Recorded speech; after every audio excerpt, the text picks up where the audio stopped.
तर या करताना विधी म्हणजे पहा काय सांगा. विधी म्हणजे मूळ शब्द असा आहे, विधियुक्त लग्न, विधियुक्त पूजा, विधियुक्त कार्य करणे याला डरच नाही.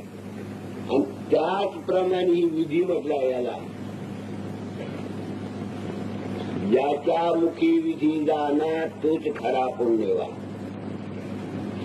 एवढा शब्द बाबांनी आत्राप लावला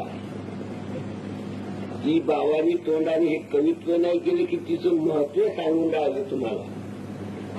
ही कवित्व नाही केले की बाबा असे वर गेले खाली आले, हे कवित्व नाही, त्या विधीचा महिमा वर्णन केला एवढ्याच कडव्यात. ज्याच्या मुखी विधी जाणार तोच खरा पुण्यवान. तर त्या विधीचं वर्णन केलंय बाबाला की ज्याच्या मुखात असेल त्याचं वर्णन होणार नाही.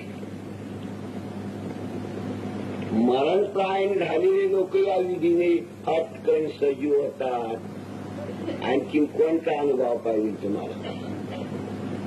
आता सांगितलं सोन्याला घ्यायला पैसा लागतो आणि याला घ्यायला पुण्य लागतं, तर ती डोक्यात बसवेल आणि मग कुणी भावना निर्माण होईल आणि मग कुणी करी.